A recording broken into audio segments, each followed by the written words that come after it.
So last week we talked about the different words and images that we use to talk about the Holy Spirit. There's bird, wind, fire.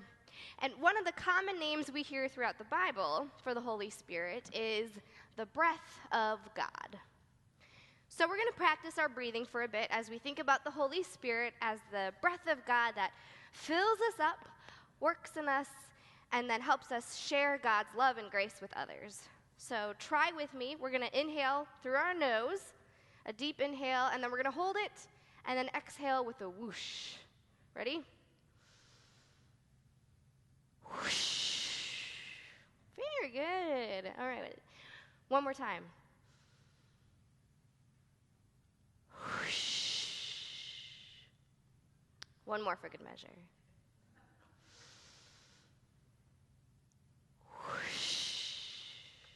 Good. As I mentioned before, for the next 3 weeks, we will be preaching by popular request about stress, anxiety, and mental health.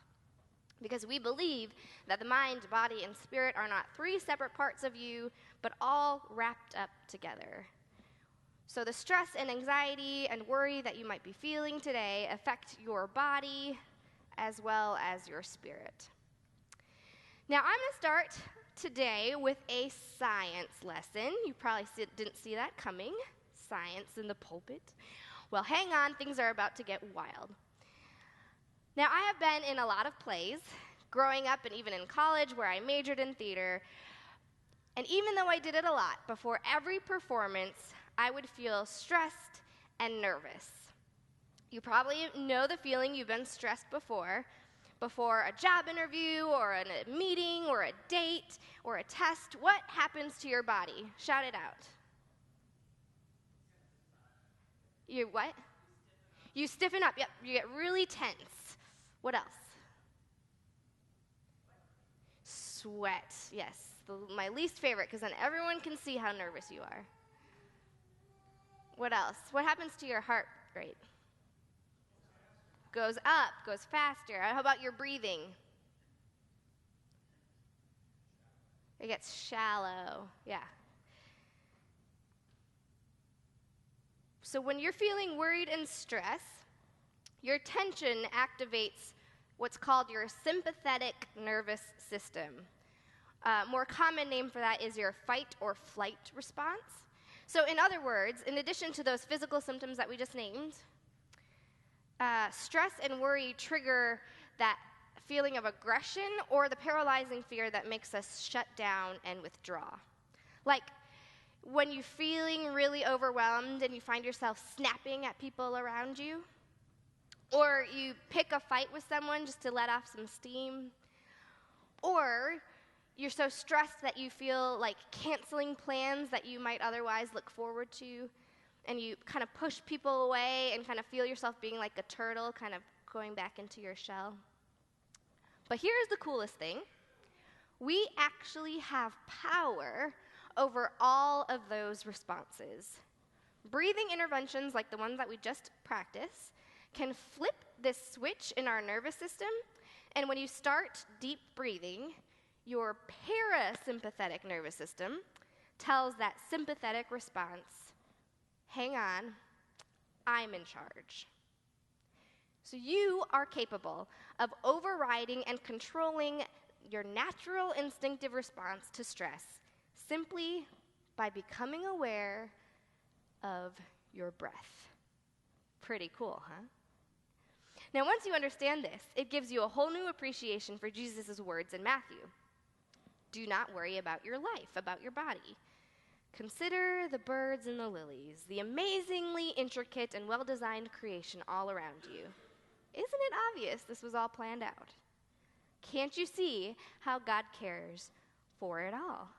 The same is true for you.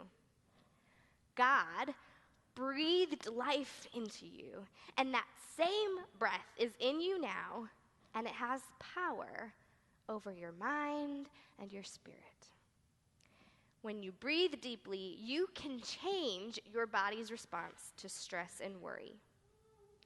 That automatic function of breathing, it gives you life and happens even when you're not thinking about it.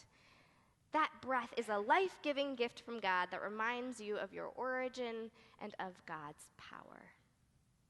So, do not worry, Jesus instructs us. Well, for those of you skeptics out there, you might think that's easier for Jesus to say he never had to pay a mortgage, or worry about health care, or raise children, or fundraise for a parking lot. There is so much in the world we have to worry about these days.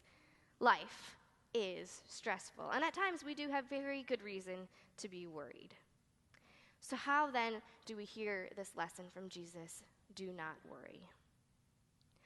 Perhaps what Jesus is teaching us here, that we might need to change the things that we worry about and change the way that we think about stress. So, another cool science fact, changing the way that we think about stress. The common belief is that stress is bad for your health. There's lots of news about this in the medical world about how stress can lead to other stress-related health risks. Well, there's research that actually suggests stress is only harmful to your health if you believe it is. There's an extensive study that shows people who experience significant amounts of stress, yet do not see that stress as bad for them, were actually the least likely to die from stress-related health issues. There was an estimate about 20,000 deaths a year that occur not from stress itself, but from the belief that stress is bad for you. The thing is, when we are worried or stressed, our body's biological response that we all mentioned earlier, the racing heart and the sweat and all of that, that's actually helping your body prepare you to meet the challenge ahead. Your body is helping you rise to the occasion. And if you fixate on your worries and stress and allow that to run your life, those physiological responses are heightened and they control you instead of you controlling them. And that's what leads to heart disease, aging, and those other stress-related health problems. But we just learned that if you practice deep breathing, you can reduce those stress hormones. And then you can also choose, as you experience stress, to notice those things, your racing heart and your fast breathing, to notice those responses and say to yourself, great, my body is working to help me rise to the challenge. And when you do that, when you reframe your stress as courage and bravery in the face of opposition, it can actually lessen the likelihood that those physiological symptoms will develop into health issues. Now, all that said, cool science facts aside, I don't want to pretend that I have all the answers. And I certainly don't want to suggest that breathing and shifting your perspective can replace things like therapy or, in some circumstances, medication. But when that everyday stress and worry have you feeling stretched thin, I urge you to come back to this passage from Matthew and these words from Jesus. Do not worry. Look at nature. God provides for the birds and the lilies. Surely God will provide for you. And so too, modern scientists and psychologists are pointing to the biology of our very own bodies, and they are saying, like Jesus, do not worry. Your body is naturally designed for resilience. God has provided your body with what it needs to help you handle stress and worry. So I wonder, what if we stop stressing and worrying over those trivial things? What if we stopped expending our body's energy constantly worrying about our work performance or our clothing, or if our quality of life will ever measure up to those people around us? What if instead we started to worry only about the things God worries about? Bob Pierce has this prayer: God, let my heart be broken by the things that break the heart of God. Because not all worrying is bad. In fact, it is necessary that we worry about the things that God worries about. It is necessary that we worry about how to feed hungry people. It is necessary that we worry about sowing love in places of hatred and violence.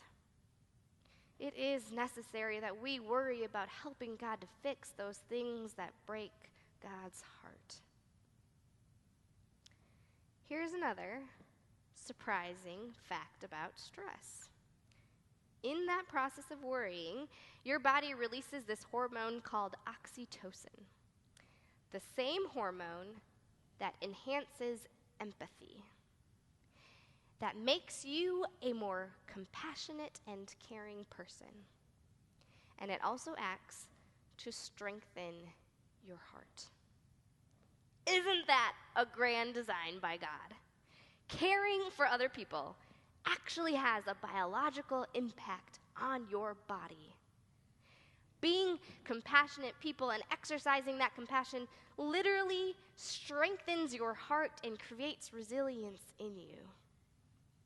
God always provides for us, and it is not usually in ways we expect. I bet many of us never thought that the solution to our incessant worrying might come from within, from our breath and trusting in our own power and ability to overcome obstacles. I bet many of you never saw before helping others as a healthy exercise for your body, but it is. So now, for the rest of this worship service, because this is, after all, a dress rehearsal for how we live our lives out there, let's practice how to live. Let's take some deep breaths. I'm going to give you some space after this sermon, before we start singing again, to just sit in silence and breathe and be reminded of the power of God's breath in you. As Jesus reminds us, do not worry about what you will eat. Jesus will give us the bread of life. Do not worry about what you will wear. You have been given Christ's righteousness to wear. God provides you with all that and more here today. Thanks be to God. Let's breathe.